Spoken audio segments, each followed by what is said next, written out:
Jacqueline, if they play Getaway Car or Maroon, she's on crisis watch. But what was interesting to me about him was he had 3 Michelin stars. In 2025, the live-action version of Snow White has garnered significant attention, surpassing Disney's expectations. The movie that was supposed to be the next big thing in the studio's history has turned into a much more unstable mess of backlash, controversy, and huge financial risk. People were already arguing about Disney's recent string of remakes, but the noise around Snow White has been louder than almost anything else in the studio's recent history. The heated arguments on social media, fan forums, YouTube channels, and entertainment columns point to one thing: Disney may have finally crossed a line that their audience isn't willing to overlook. The situation has everything a journalist or commentator could want: a beloved fairy tale that needs major rewrites and a budget that keeps going up. A lead actress whose public statements have angered longtime Disney fans, and a company that is doing everything it can to put out the flames with reshoots, marketing campaigns, and new PR campaigns. Wizardry yet with every new piece of information, the skepticism only seems to grow. Questions linger about whether Disney can salvage this project, or whether the entire enterprise might become an enduring lesson in the perils of tampering too heavily with beloved stories. The story doesn't start in 2025, but in 1937, when Walt Disney showed Snow White and the Seven Dwarfs to a stunned audience. It was the first full-length animated movie in Hollywood history, an amazing feat that the original Snow White was held up as a timeless masterpiece, an origin point for the entire Disney princess phenomenon. Yet, in the modern era, the pressure to update and reinterpret classic tales has intensified, fueled by calls for inclusivity. My advice to them was to not hear the noise as much, to continue doing the job that we've entrusted them to do.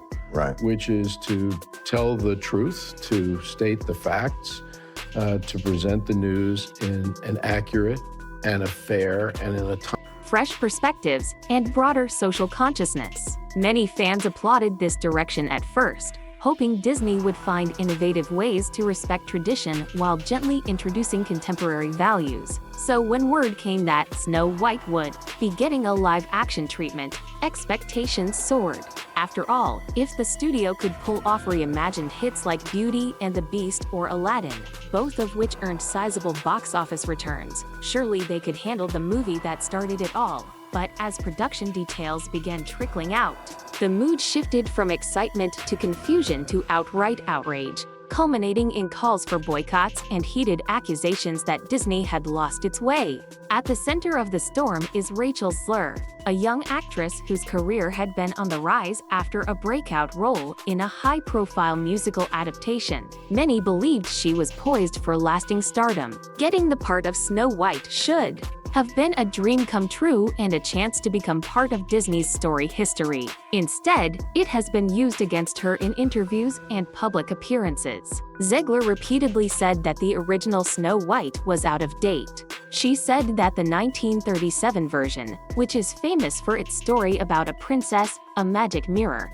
an evil queen, and 7 dwarfs, wasn't relevant to modern viewers. At least in her words, this approach was meant to be an empowering update that gave Snow White choices and got rid of old-fashioned plot points. However, the way she said these things, especially at a time when fans are sensitive about what they see as disrespect toward classics, caused a firestorm. Fans of the original Snow White took to social media to slam her for missing the film's context, downplaying its historical importance, and failing to see that it set the stage for Disney's entire empire. Soon, the idea of "why cast someone who seems to hate the classic" spread like wildfire, and the internet used every sound bite she made to spread the word. Many people who saw the backlash grow believed she was freely making fun of a beloved piece of Hollywood history.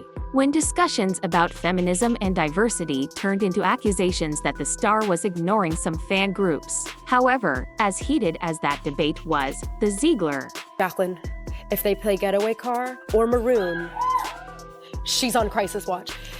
Not only did she play Getaway Car, she also played Maroon. I was having a mental breakdown in the audience at MetLife Stadium. Fiasco looked to take things a step further here. The fundamental question was not just about representation, but whether the star of a classic remake was actively undermining the very property she had been hired to promote. Like boycott and betrayal, it started appearing in fan conversations, suggesting that the stakes were far beyond a few disgruntled trolls. Disney's official channels tried to maintain a measured reaction, but each new clip of Zegler speaking about the film seemed to generate fresh controversy, leaving the PR team scrambling to play damage control on a nearly daily basis. Then came the news about the changed direction of the story itself.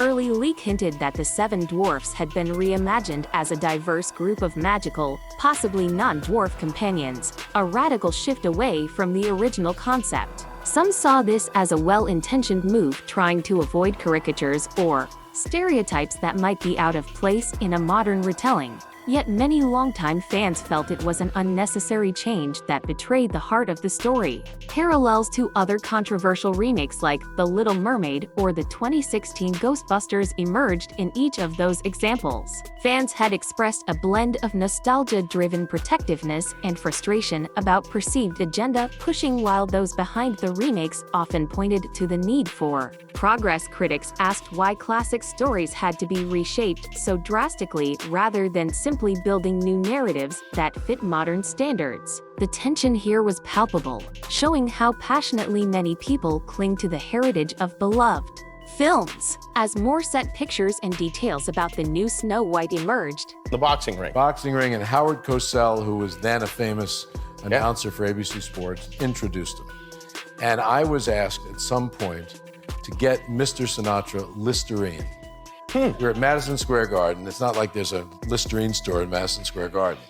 So I dutifully ran out, found a drugstore of some sort. This is before CVS. This is 40.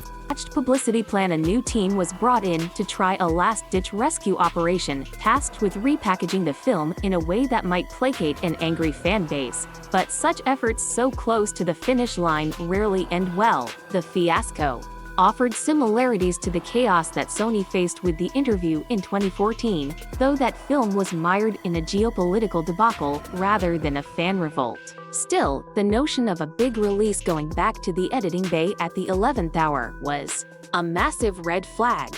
The sadness for many fans is that Snow White, of all Disney properties, was the original animated classic that revolutionized cinema. Revisiting that legacy means contending with the emotional TIs people have had for almost a century. Changing key parts can feel like an affront to childhood memories, and that tension can't be brushed aside with simple PR spin. This is where some say that Disney might have overlooked the loyalty of its core audience: families, lifelong Disney fans, and enthusiasts of classic animation, while the push for more inclusive storytelling has a clear logic in modern entertainment. The question remains, could Disney have explored new narratives or original ideas instead of rewriting a film that holds such a sacred place in pop culture? Meanwhile, merchandise strategies had already been set in motion with toy lines, tie-in books, apparel, and all manner of souvenirs planned for release to coincide with the film.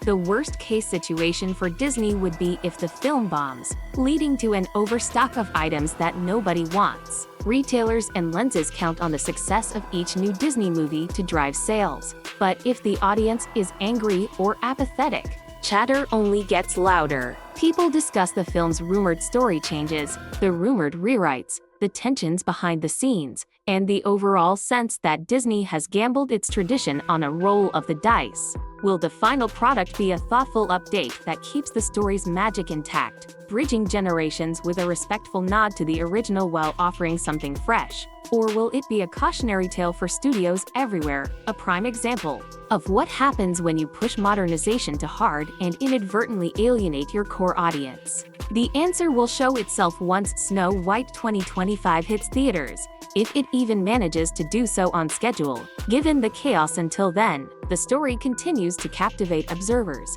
fueling debates about nostalgia, progress, and